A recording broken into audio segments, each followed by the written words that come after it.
if any of the regulars here were expecting to see John, Caitlin and Will, you may have realised that actually it's not us, it's someone else entirely. I am in fact Captain Jack Squares. I'm 124C.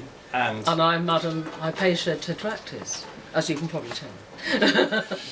So it's been an enormous fun and an experience and an adventure for us to work on creating the Steampunk Tarot, to bring something new to steampunk and to bring something new to tarot, because we've certainly tried to mix these two things as completely as we can. People who know what a tarot is and who obviously know what steampunk is. So I don't have anything to say. Well, I think we can address each side. But yes? I think we can have a look at from some of the things that we've brought to this indeed, particularly. Indeed, so sure. over to you, Madam. Thank you very much. Okay. So a lot of people sort of said, what are these two doing something on steampunk? Because they're desperately esoteric. And they don't do steampunk, surely. But of course, you know, steampunk was already part of the corpus hermeticum. And I don't know how many of you realise that, but if you went back to ancient Alexandria, and if you were around in the 1st century AD, you would have come across someone called Heron, who was one of the world's top inventors of the day.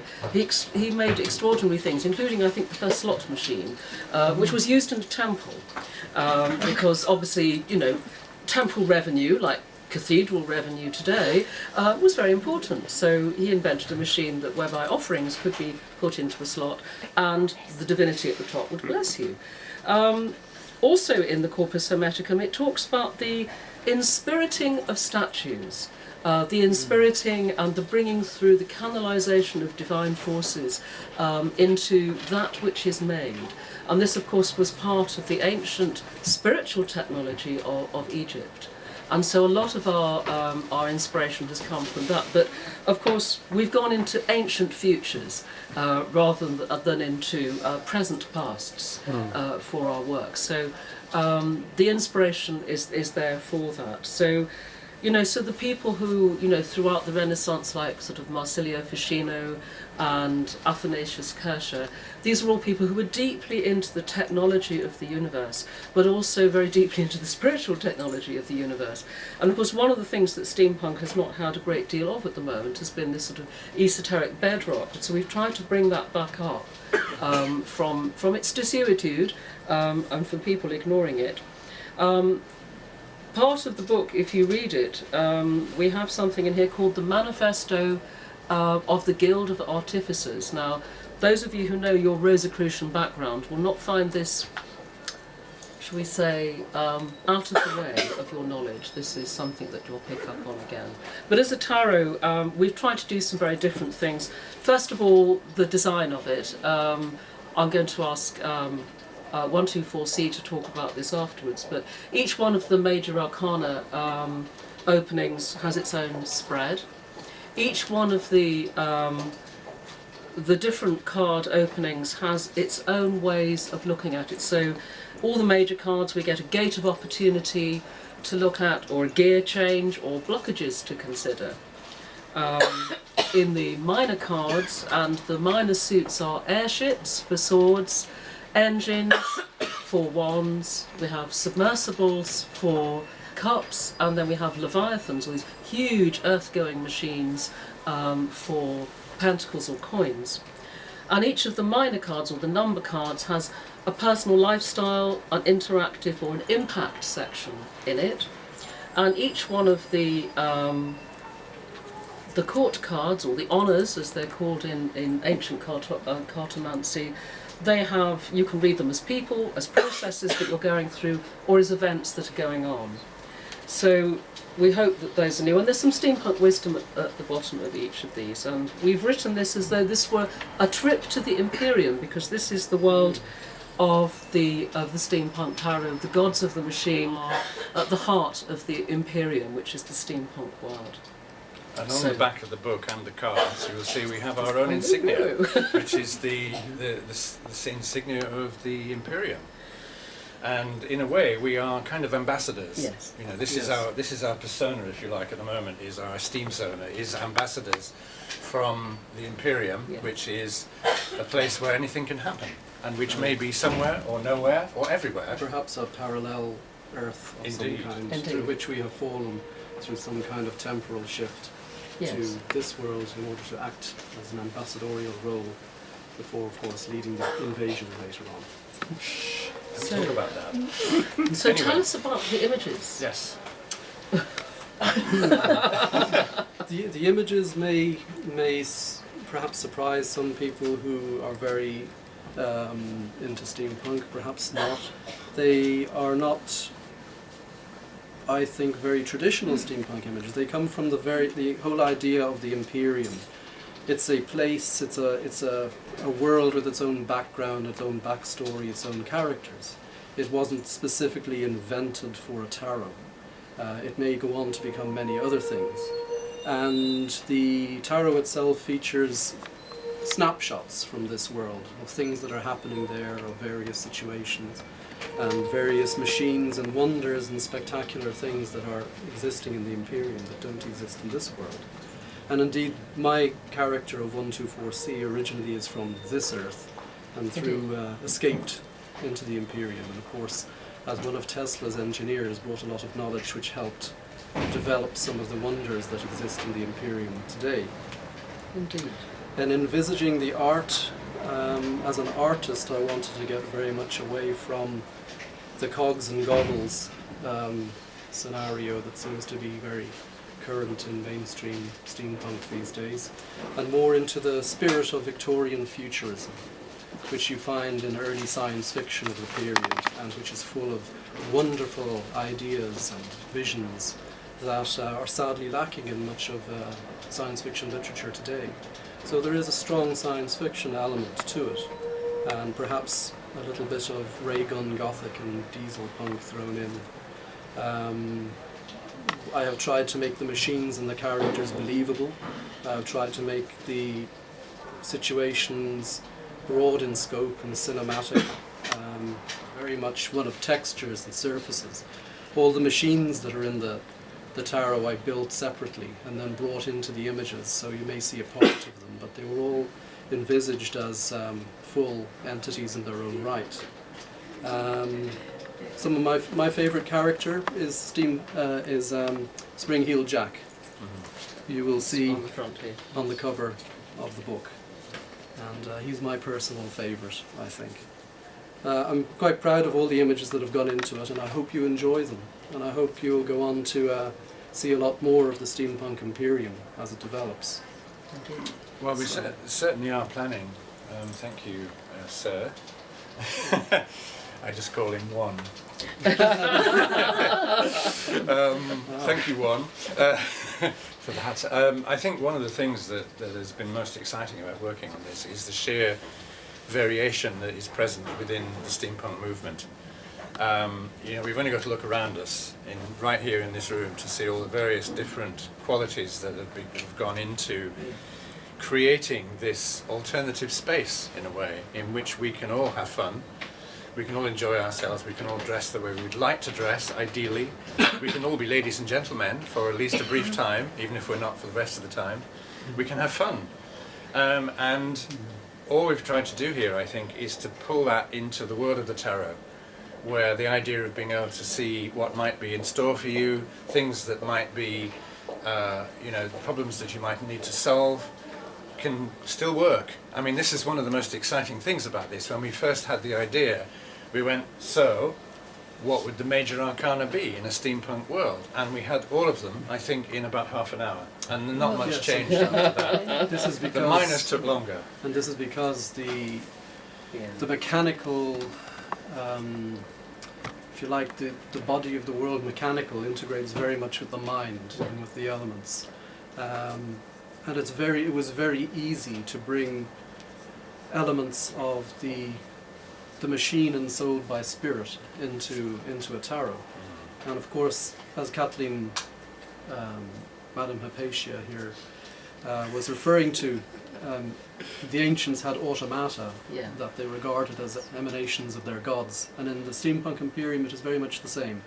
It is a world where machine brains ensouled by humans very definitely have a major role, and all the machines have a spiritual element, and it lends itself perfectly to a tarot, a predictive device, very much like steampunk provides many wonderful machines of a predictive nature, such as the alethiometer in the works of Bullman.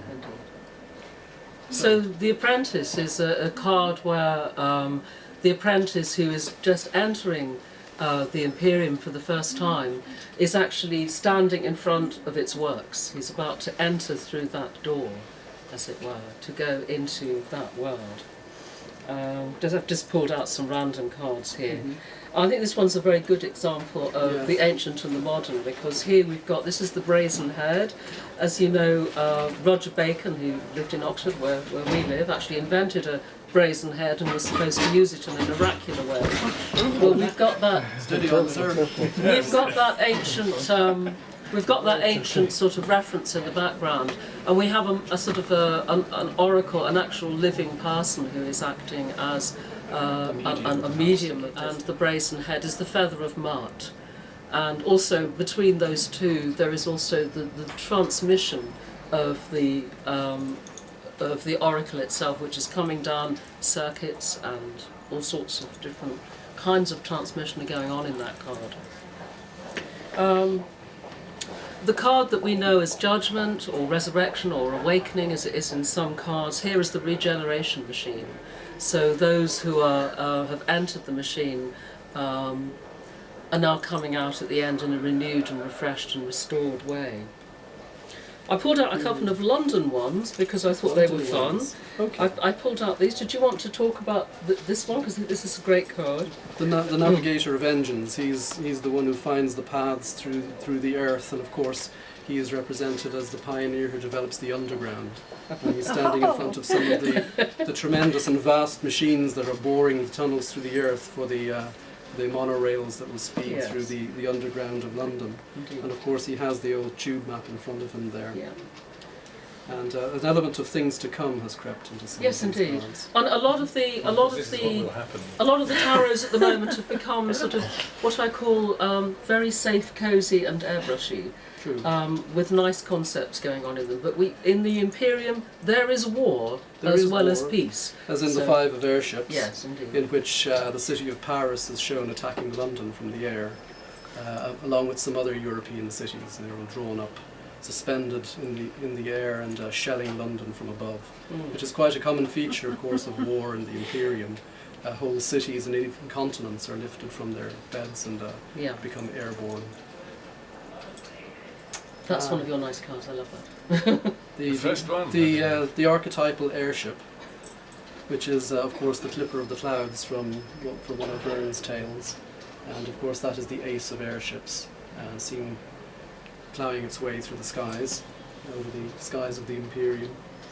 And as we said, we've gone light on the corsets, but there's a really great corset in here, which I just thought I'd flag up for those that like corsets. This is an underwater corset, which is part of the Queen of Submersibles gear, which we just think is a wonderful fashion statement. So thank you for doing that. And we did very daringly even put ourselves, I'm afraid we versions did, of yes. ourselves into We this are pack, in there too. which is the first time we've ever been able to do that. And it's either very embarrassing or very exciting, we're not sure. But if you look carefully through the deck, you will find all of us We're in there represented somewhere, as taking yes. part one way or the other. You're in there a couple of times. There you We're are. there You just to went find. past Indeed, yourself. we are there. there to You find, went past indeed. yourself, man. I did, yes. I, Occasionally, yes. I wasn't pulling out those. I You were just trying wanted not to pull look at out them. the.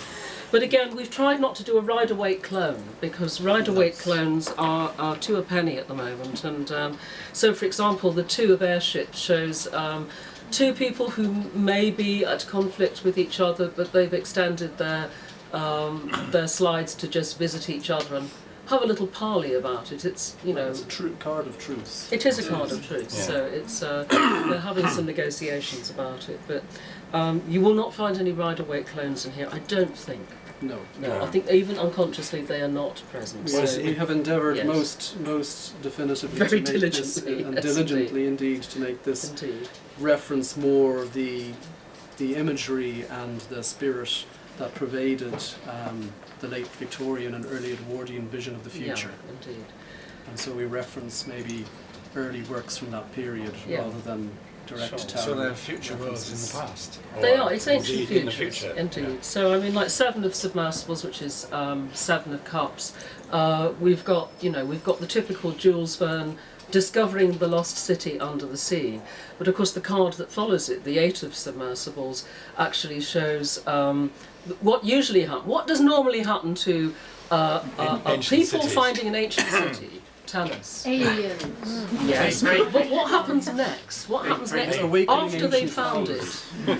The Kraken eats them. Yeah, that's right. Something awful happens. So the Eight of Submersibles is discretion taking the better part of valour. So it's the submersible making a quick Get it. sortie away as the city submerges. But I think this thing about Victorian futurism too is very much part of the spirit of this. We've come into an era when individual consciousness is kind of like paramount, but actually the Victorian futurism still had this idea of things being a systemic, we're all part of a collective, that when something happens here, it affects something over there. And so Everybody plays their part in the they machine do, of the indeed. society. So would you like to just talk a little bit about that one, because I think it's a really nice card that sort of shows that Well, yes, Yes. that is the coming together of three opposing cultures, Yeah. one of which is the Imperium. The Imperium's flag is blue with stars and the Imperium logo. And it's coming together with two of its most implacable enemies there. Their ships are drawn up in line, all distinctly different, of course, as their technologies differ. And the three admirals are meeting on the pier, surrounded by the crowds, and the banners are flying above them. So it's the coming together of worlds. Yeah, indeed. Which is unable to talk about that. But you also have fun in the Imperium, Yes. because we've got the suspension Indeed. tank, which is very much part of the Hanged Man scenario there. Here he is Houdini. He's definitely a Houdini who is disappearing here. We've got, for the sun, we have the solarium, which is where you go to disport yourself on a Sunday or Monday or whatever day you go with your children. You put your best steampunk gear on, go and sit in the Absolutely. park and eat sandwiches. And there's the sort of slightly nightlife, which is the sort of this wonderful robotic Well, just wrestling match. just as the late Victorians liked bare knuckles boxing, Absolutely. in warehouses So we down have- the docks. Yeah, So here we have robot gladiators, robot gladiators indeed, which is fantastic. steam powered, and one, of course, in the Imperium there is something that pervades all the deck, and that is the use of these strange energy spheres, which you will see in some of the machines and some of the one situations, there? and of course, indeed. Well, that's the flying machine. Well, that's the flying No, machine. I mean I'm the sorry, one I with the picked blue, out the wrong one with the one. blue. But yes, indeed. There you can't go. find one. There's a We bit. can't find one. Anyway. There we are. Anyway, So yes. this is one of 124C's contributions to the Imperium, was the harnessing of etheric energy, which could be Yes. transmitted through the atmosphere without wires. And so a lot of the machines in the Imperium possess these energy spheres and are animated through the electrical the generation of large amounts of electrical energy. Indeed. So perhaps it's not quite steampunk, but more sort of Yes. electrical punk. Also Yeah. based in Anbaric was coined by Philip Pullman in the Dark Materials trilogy, and he gave us kindly permission to use it. So we have used Yes, it we to have- describe we have one of used the it main lavishly. sources of energy. Indeed, we have. Lavishly, Yeah. we have applied his work. So But again, that is harking back to the source material for a lot of this, which was the world of the 1890s to the early 1900s, in which they did have ideas of that etheric energy, which made itself known in things like the energy of the vril. and Yes. things from that's a good one. stories. That's a very good example. That's me. Of your, yes, that's the technomancer is the magician, and maybe you'd like to talk a little bit about that one, because you have. This is usually the card of the magician. In the Imperium, it's the card of the technomancer. And the technomancer here, he's shown on the screen, but in fact he is present in the machine as the brain that is suspended and communicating with all the other electrical components around it. And he's drawing down universal energy and focusing it down through the condensing towers into the power resource below. But implicit in all of this is the danger of hubris, because to draw down such massive amounts of energy and to play God has its dangers, as his physician in the foreground shows, who's a genetically altered ape doctor, and one can create monsters through the use of this force, as well as one can create miracles. Indeed. But I mean, the Navigator of Submersibles, which is one of my favourite suits, also shows that just the ancient technology of looking at the stars through your own glasses and navigating by the seat of your pants, just like the Polynesians did. I love that one. Oh, it's that's just nice. fantastic. I love that I one like that card too.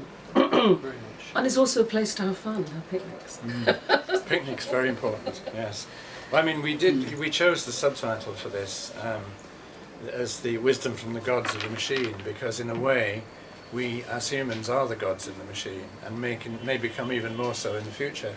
And there's something to be considered there as to how that happens and what changes it causes in us and in our futures.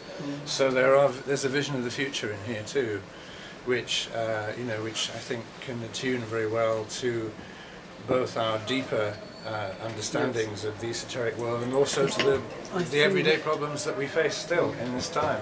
I think one of the cards, if I can find it quickly, here does speaks of the dangers of that, because one of the things that exist in the Imperium is the creation of a race of mechanical beings, clockwork or mechanical creatures. No, it's not that one I'm looking for. And of course, the danger that arises with that one is that you have the usurper at the head of a mechanical robotic army ready to take over. And so we have to be careful about what we create. And in the Imperium, it hasn't happened in this world yet, but will in the next 20 or 30 years, that we have androids amongst us, but they already do in the Imperium, and they are dealing with the dangers of that. Don't give away too many of the secrets. So I think that's Yes. pretty much all we had to say. We'd be very interested to hear from any of you who work with the pack, because it's not just appreciating the images, it's actually sort of working with the ideas that are in the book, and we'd really, really love to hear from any of you who have experience of that, because that's great for us. That's the best feedback for us always. the Imperium Is the has a use of website. it. Indeed, it does. Yes, www.steampunkimperium.com. In So which you you will can find visit all us. kinds of amazing things, and eventually you will find stories and Yes. other things that we're working on to expand this out into the universe. Every card has a story, of course, because this is a published book and we have 38,000 words. It's nothing like enough, so we're going to be continuing to write for this, because this is a world that there is more to discover. So thank you. And I also wanted to say, by the way, that as of in the next few days, there will be an app of this available for your iPhones, iPads and other devices. Not yet for Androids. I'm sorry if anybody's an Android person. It really should be for Android, shouldn't it? It really should. But initially it's iPads, and that should be available in the next week or so. Yeah. So keep looking for that. We'll post the information It when it comes in. It complements the deck. But of course, it doesn't mean to say please don't think that you shouldn't buy a deck, because of course you should, because you can't leave here. the ghost in the machine over there is going to make sure no one leaves without buying one, otherwise it will beep. You can't get your app signed. Let's put it No, that way. this is true. Indeed, this can't is sign true. the app. No, indeed. So does anyone have any questions? I was asking about the darkness of the artwork in terms of its material, and how it read in terms of tarot. So I've been reading in fact I have a blog which I've put up monthly, I think for nearly the last year, and I found that it's been very interesting to work with for myself, and the readings that I've done with other people. A lot of the tarots that we do tend to work with the challenges of life, and so people generally don't bring I'm ever so happy at the moment, how can I sustain my happiness questions. They do tend to come with it's all gone to hell in a handcart, and how do I get out of here, what do I do next? And so I suppose it's a pack that doesn't pull any punches in that respect. It says, yes, at the moment it is absolutely rubbish, but however, let's see what the next steps can be to help you frame your way out of here. So thank you. As the artist, I'm quite interested that you find the artwork dark. Perhaps that reflects me. Perhaps I'm a slightly dark person. However, for me in executing the work, there was quite a lot of humour in many of the situations and the characters of this particular deck. Perhaps I was very much concerned with not making it a fluffy bunny type of exercise because I can't really stand that kind of thing. And I suppose so it's perhaps a more gritty, realistic interpretation of the things that might happen in this universe. So I wouldn't really see it as dark myself, but then again, I mean, my point of view is maybe radically different from everybody else. I don't see it. That's interesting. I never thought of it like that. I don't see it as dark either. There's a lot of humour and there are a lot of jokes in the imagery. If you look carefully, you'll find that there are lots of interesting little references to Victorian literature, to mysteries of one kind or another, and even Spring-Heeled Jack, who's our devil card. His death. His death, rather. Sorry. Yes, who is still, although he, for some, he might be considered a quite dark and sinister character. Actually, in all the stories of Spring-Heeled Jack, never actually does anybody any harm except frighten them a bit. So a lot of it is has the undertow. But some of you will know, I'm sure, have heard recently of a well-known tarot person whose name I will not mention. In fact, I can't even utter it without falling down on the ground and biting the carpet, so I won't. But this particular person has just produced a pack in which there is no tower, no devil, and what was the other one? I don't know. Anyway, I haven't looked the three no death, of course, yes, because those are too frightening for people, and therefore they should be left out and replaced with much softer and more gentle imagery. Now, I find this offensive for all kinds of reasons, mostly because it's messing with the tarot, but but most of all, of course, because it's saying we can't take it. Life is tough. We have to take it. But so also, why make it softer? If you look back at the ancient and traditional meanings of tarot from the Renaissance onwards, you'll find that the swords don't have a lot to say about joy and happiness, and the later ones are quite oppressive. Some of the cups are exceedingly depressive or melancholy. Poisoned, yes, indeed, and one or two of the of the coins cards or Leviathans in our deck are, of course, about the responsibilities of having a lot of stuff or of not having a lot of stuff. So I think you will find that they are representative of that. We've just gone straight there for the war zone for those ones. Well, the war does feature in the deck. It does. It sure does. It features quite strongly. And I'm also reminded of, last when we were here a couple of times ago, when I were here with Mark Ryan talking about the Wildwood Tarot, someone actually then said, some of these images are a bit frightening. And Mark went, yeah, they're supposed to be. Well, same here. These are supposed to be a bit dark in places. So. Tarot is supposed to be quite some way of the Wildwood Tarot, actually. I know you said you weren't using the Rider White, but I could see the High Priestess and the Empress cards. And the We Devil. will show you. Well, okay. I will get them out and while you're The talking. devil for me is the darkest card. The cyborg. Yes, indeed. The cyborg is. Cyborg. Yeah, It's the darkest, but also strangely the most beautiful. Which I think, if you remember, if you think of the devil, always being beautiful, Lucifer the beautiful, or even in Christian terminology, the devil is the one who's likely to trick you by looking nice, but not. Or I think C.S. Lewis said, looks nice but feels foul, something like that. And I think that's the way we approach this to some extent. So there it is. So it's So this is the devil card. Wow. So this depicts the cyborg, and there's also someone you can't probably see from where you're sitting in the background who's actually in a wheelchair. No, it's a chair. It's a chair. It's a chair. just It looks a like a chair. wheelchair. She's tied to a She's chair. tied to a chair. Yes. Would you like to speak a little about that one? Because that one, it is the one that has the most pathos in it, and is probably the most dismaying. It was really about how the devil himself is the victim of circumstance. okay. And wears his mask as he is bidden to do by the goddesses of fate, and who cannot escape his own fate. The woman in the chair is humanity chained to circumstance. Wow. So that's good. And there is one tier. And it gets There is a tier, which is really amazing. Yeah, and there's So one tier. So the High Priestess is the Aviatrix. So there are shades of Isis here, but of course she's sort of much more up to date. We come to the era of early cinema now. I do have to immediately apologise for the direct reference to Metropolis, but I couldn't resist. apology not necessary. I think we needed it. The Empress is one of the greenest cards. There's a lot of machinery in a lot of these, but this is not lacking machinery, but it has the natural world in it, hasn't it? The green growth is overtaking the machines. It is, yes. So, And there is a so family, and she is pregnant. There is a special connection here, which yes, you may there or may is. not wish to say anything. One. Would you like to say a little bit about that? Your daughter's turned out a lot prettier than this one, I must say. My daughter features in this because she's the mechanical fetus in the screen.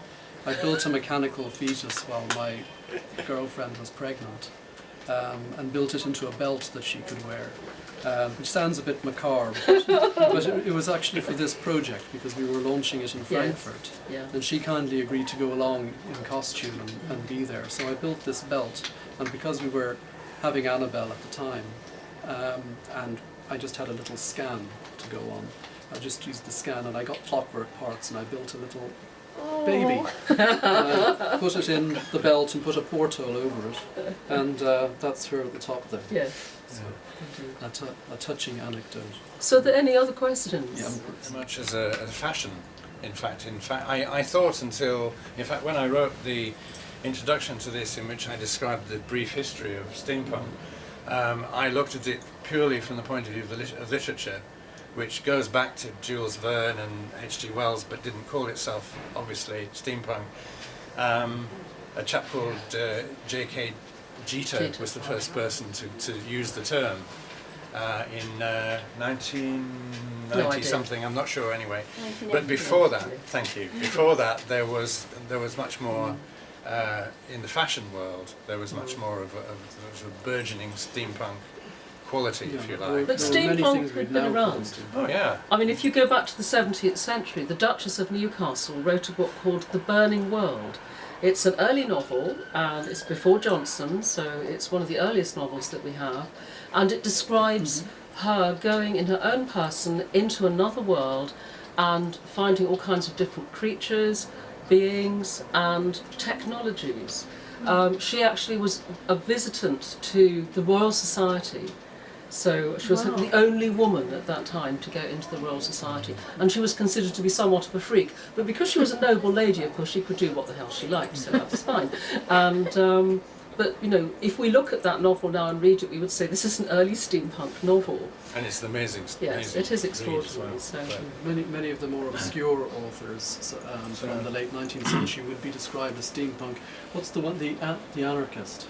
The Anarchist. I can't remember who wrote that now. Yes, but that is a typical book that we would today describe as steampunk, in which airships bombard the Houses of Parliament, Yes. you know, from the air as London is overthrown by revolution, etc. Such mechanical men are walking the streets. Well, K.W. Jeter, who wrote two amazing steampunk novels, really the first, I would say, real 100% steampunk novels of the modern era anyway. He wrote the quotation was in 1987, and he was talking about other books being written by himself, James P. Blaylock and Tim Powers, who are all recognised now as forerunners of the steampunk literary movement anyway.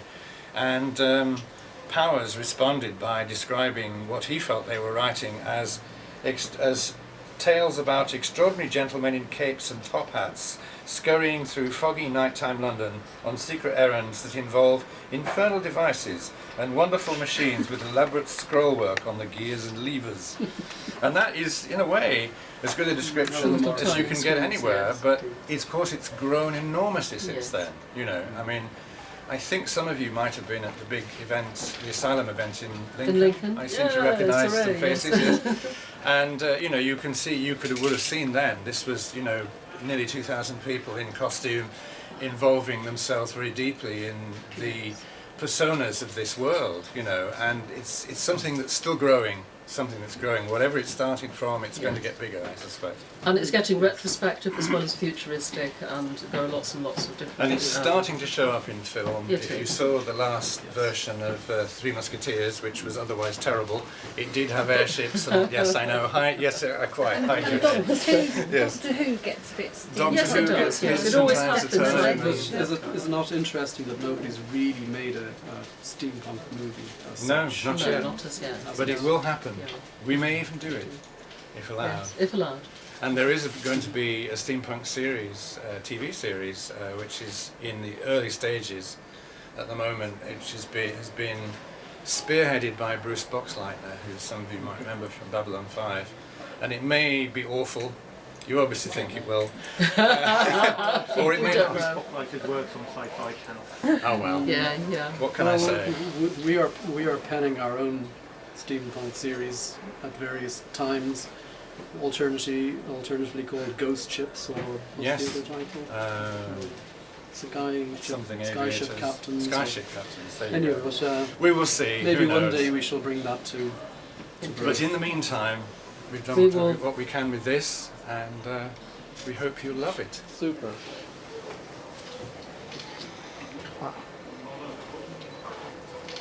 Super.